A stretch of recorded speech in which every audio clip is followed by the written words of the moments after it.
Nehemiah 3:24 through 26. After him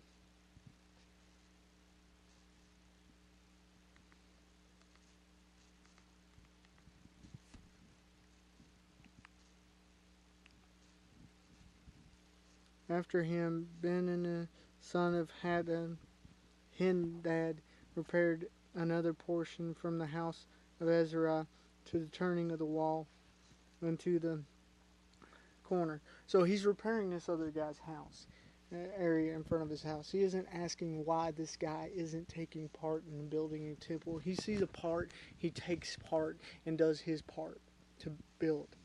He doesn't say, well, he ain't doing this part, give me another one. This is his responsibility, which oftentimes we look at others and neglect doing ours. He saw opportunity because this guy wasn't doing it for whatever reason and built. And sometimes when opportunity isn't being taken, that's opportunity for us to do what we need to do. And that's what he did here. Somebody had to rebuild this section, so he just took advantage and did it. Verse 25. Palai, son of Uzzah, made repairs opposite to the wall, opposite the turning of the wall, in the tower that stands from the upper house of the king, which is by the court of the guard. After him, Pedadiah, son of Parosh, made repairs. So we see Pedadiah just making repairs. He's doing his part.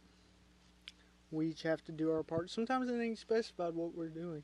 We just take a part in something, to do something. And that's what he's doing. It doesn't necessarily say where he's making repairs. He just does his part, which meant he was working where he's needed most likely.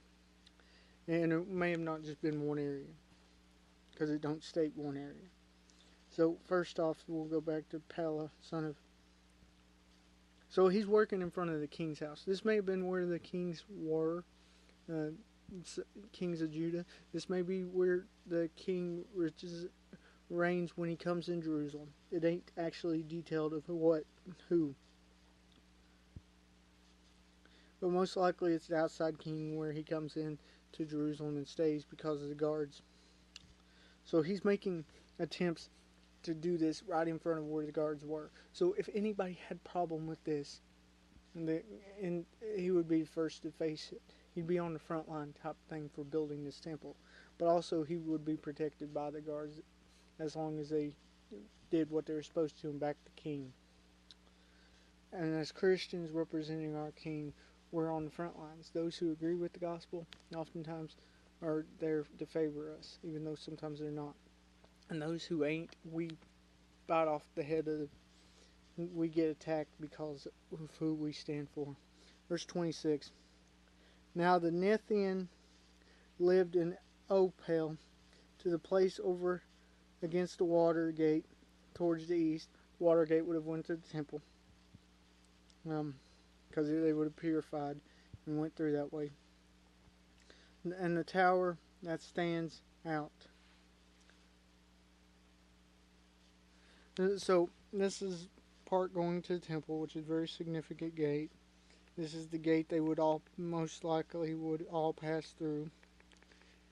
So it was important this gate be rebuilt, and this also would have kept outsiders out of the temple as well, as they should be.